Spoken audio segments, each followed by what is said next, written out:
Hi, റേബിൻ believe it do it വീഡിയോയിലോട്ട് എല്ലാവർക്കും സ്വാഗതം.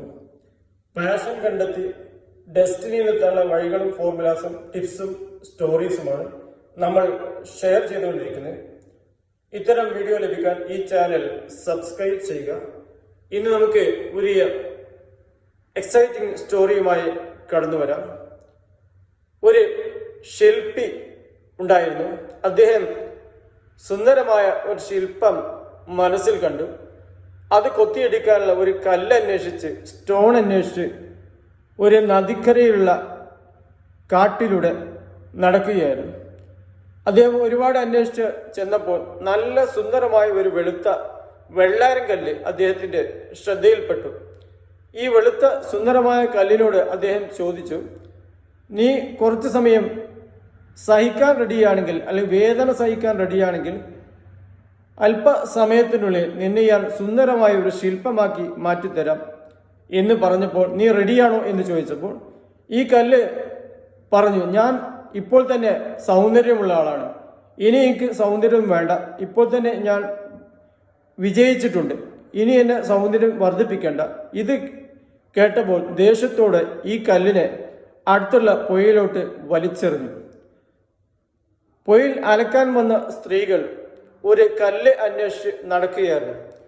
അവരുടെ മുമ്പിൽ ഈ നല്ല വെള്ളാരം കല്ല്, വെളുത്ത കല്ല് ശ്രദ്ധയിൽപ്പെടുകയും അതെടുത്ത് അതിൽ അലക്കാൻ ഉപയോഗിക്കും. അങ്ങനെ ജീവിതം ഫുള്ള് ഈ സ്ത്രീകളെ അടി കൊള്ളാൻ വിധിക്കപ്പെടുകയും ആ വേദന സഹിച്ചുകൊണ്ട് ജീവിതത്തിൽ അവസാനം വരെ സഹിക്കേണ്ടി വരികയും ചെയ്യും. ഈ ശില്പി വീണ്ടും ഒരു കല്ലന്വേഷിച്ച് നടക്കുകയാണ്.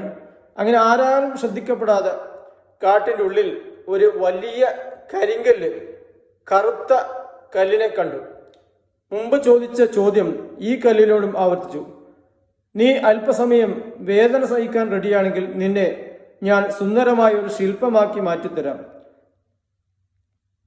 കറുത്ത കല്ലിൻ്റെ മനസ്സ് വെളുത്തതായിരുന്നു, പക്ഷേ വെളുത്ത കല്ലിൻ്റെ മനസ്സ് കറുത്തതായിരുന്നു. ഈ കറുത്ത കല്ല് പറഞ്ഞു, ഞാൻ എന്തിനും റെഡിയാണ്, വേദന സഹിക്കാൻ റെഡിയാണ്, എനിക്ക് ആളുകൾ ശ്രദ്ധിക്കണം അല്ലെങ്കിൽ വിജയിക്കണം, അതുകൊണ്ട് ഞാൻ റെഡിയാണ് എന്ന് പറഞ്ഞപ്പോൾ അല്പസമയത്തിനുള്ളിൽ കൊത്തുമിനിക്ക് നല്ലൊരു ഇദ്ദേഹം മനസ്സിൽ കണ്ട സുന്ദരമായ ഒരു ശില്പം കുറച്ച് മണിക്കൂറിനുള്ളിൽ തന്നെ ഉണ്ടാക്കി. അങ്ങനെ സൗന്ദര്യം ആളുകൾ ശ്രദ്ധിക്കണം എന്ന് അദ്ദേഹത്തിന് തോന്നിയപ്പോൾ അദ്ദേഹം എല്ലാവരും ശ്രദ്ധിക്കുന്ന ഒരു മരച്ചുവട്ടിൽ കുറച്ച് ഉയർന്ന പ്രതലത്തിൽ ഈ ശില്പത്തെ കൊണ്ടുവച്ചു. അങ്ങനെ വഴിയാത്രക്കാർ അതിലൂടെ പോയപ്പോൾ ഈ സൗന്ദര്യം കണ്ട് എല്ലാവരും അതിന് ചുറ്റും കൂടി. അങ്ങനെ ക്രമേണ അവിടെ ജനങ്ങൾ കൂടുതൽ വന്നു ഈ ശില്പത്തെ കാണാൻ വേണ്ടി. അങ്ങനെ അവർ ഒരു തറ പണിതു, ഒരു മേൽക്കൂര പണിതു, ഒരു കെട്ടിടം തന്നെ ഈ നല്ല സൗന്ദര്യ ശില്പത്തെ സൂക്ഷിക്കാൻ വേണ്ടി പണിതു കൊടുത്തു.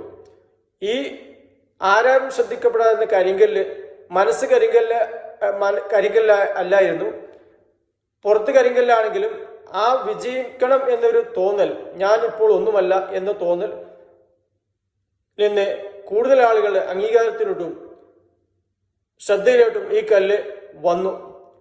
ഇതിൽ നമുക്ക് ഉൾക്കൊള്ളുന്ന പാഠം, ജീവിതത്തിൽ നമ്മൾ വിജയിക്കണമെങ്കിൽ നമ്മൾ ഇപ്പോൾ തന്നെ പരിപൂർണരായ എന്ന തോന്നലുണ്ടാകാൻ പാടില്ല. എനിക്ക് ഒന്നും സാധിച്ചിട്ടില്ല, ഇനിപാടും ഒരുപാട് വളരേണ്ടതുണ്ട് എന്ന ഒരു മനസ്സാണ് നമുക്കുണ്ടാകുന്നത്. If there is no pain there is no gain. Pain ഇല്ലെങ്കിൽ ഗെയിൻ ഇല്ല എന്നാണ് ഇതിൻ്റെ ലെസൺ. ഇത്തരം സ്റ്റോറീസ് ആൻഡ് ടിപ്സ് ലഭിക്കാൻ ഈ ചാനൽ സബ്സ്ക്രൈബ് ചെയ്യുക. മറ്റൊരു പുതിയ സ്റ്റോറിയുമായി വരാം. Thanks all.